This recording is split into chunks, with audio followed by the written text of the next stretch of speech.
रमदीप जी की भाई पहले हम जाकर माहौल देखेंगे, हवा का बड़ी खबर बीएसएफ हेडक्वार्टर के ऊपर ड्रोन नजर आए। जम्मू के आरएसपुरा में गोलीबारी हुई है। करतारपुर कॉरिडोर के पास और उसके बाद साफ संदेश दिया था कि भारत कटिबद्ध है कार्रवाई करने के लिए, क्योंकि आतंकवाद के खिलाफ कोई भी कार्रवाई भारत करेगा। अगर उस पर हमला किया जाता है तो जिस तरह से पहलगाम हमला किया था, तो प्रधानमंत्री विदेश मंत्री का दुनिया को संदेश साफ था।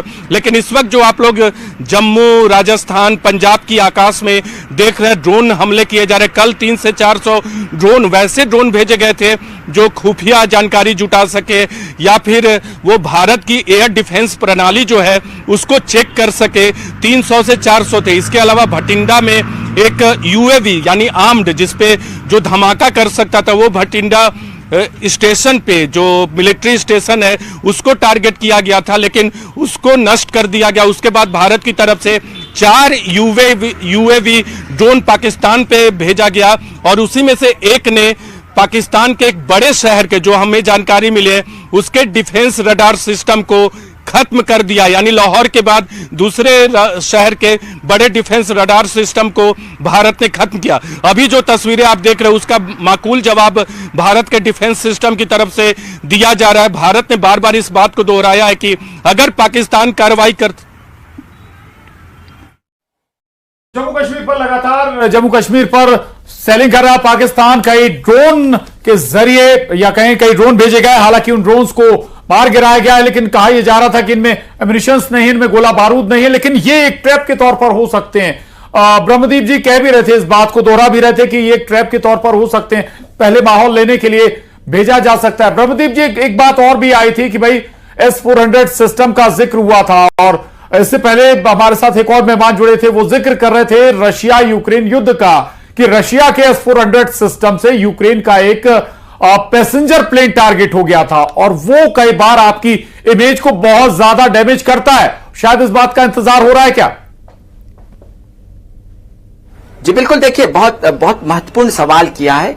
जो पाकिस्तान है वो किसी कीमत पर भारत की वैश्विक छवि को खराब करना चाहता है। पाकिस्तान ये साबित करना चाहता है कि कैसे भारत ने उस पर हमला किया, और यही कारण है कि पाकिस्तान ने अपने जो विमान है अपने देश में जो परिवहन करते हैं उन विमानों को उड़ने की अनुमति दे रखी है। इसका मतलब है कि आप देखिएगा कि कल सऊदी अरब का विमान भी था, और यदि सऊदी अरब का विमान भारतीय ड्रोन से उड़ जाए तो आप समझ लीजिए कि इससे बड़ी बात क्या हो सकती है। दुनिया के तमाम इस्लामिक देश जो है वो भारत के खिलाफ हो सकते हैं। लेकिन यह बात और अच्छी है कि भारत की जो सैन्य तैयारियां बहुत प्रोफेशनल है। हमने अपने टारगेट को ठीक तरीके से अचीव किया, लेकिन उसके बावजूद पाकिस्तान के इरादों पर कभी भी जो है पाकिस्तान के इरादे जो होते हैं बहुत खतरनाक होते हैं, और उन इरादों को समझने के लिए आज का दिन भर का जो घटनाक्रम है बहुत महत्वपूर्ण है। क्योंकि हमारे यहाँ पर सीआरपीएफ की बैठक हुई है, बीएसएफ की बैठक हुई है, प्रधानमंत्री जी से मिले हैं तीनों सेना अध्यक्ष, जो है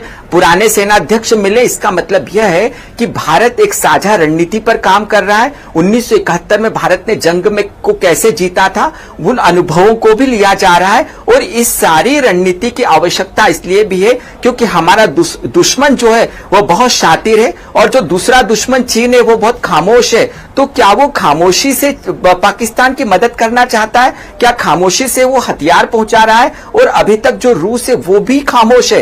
तो यह युद्ध है, यह भारत अपनी दिलेरी पर लड़ रहा है, यह भारत अपनी दूरदर्शिता पर लड़ रहा है, यह भारत अपने बूते लड़ रहा है। लेकिन इन सब के साथ भारत बड़ी खबर इस वक्त श्रीनगर में धमाके की आवाज सुनाई देने की खबर आ रही है और जबरदस्त धमाका हुआ। ये बड़ी खबर, धमाके की आवाज श्रीनगर में सुनाई दी और बड़ा धमाका ये बताया जा रहा है। तो जम्मू कश्मीर पहले से पाकिस्तान के टारगेट पर है और जम्मू कश्मीर के कई शहर, पंजाब के कई शहरों पर ड्रोन अटैक लगातार हो रहे हैं। इसके अलावा राजस्थान, ये 3 जो बड़े बॉर्डर वाले स्टेट हैं, इनके जो नजदीकी बॉर्डर के जो शहर हैं वो दरअसल पाकिस्तान टारगेट कर रहा है। दूसरी बात ये भी है कि ये भी बात निकल कर आई कि जो पाकिस्तान के पास ड्रोन है उनकी जो कैपेसिटी है वो दरअसल बॉर्डर स्टेट में जो शहर हैं उन तक है, बहुत आगे तक वो मार कर नहीं पा रहे, तक मार नहीं कर पाते हैं। उनकी जो दूरी है नापने की या उड़ने का जो टाइमिंग है वो बताया जाता है। जो तुर्की के विमान है उसके बारे में मैं पढ़ रहा था, 25 मिनट ज्यादा से ज्यादा फ्लाइंग कैपेसिटी उनकी है।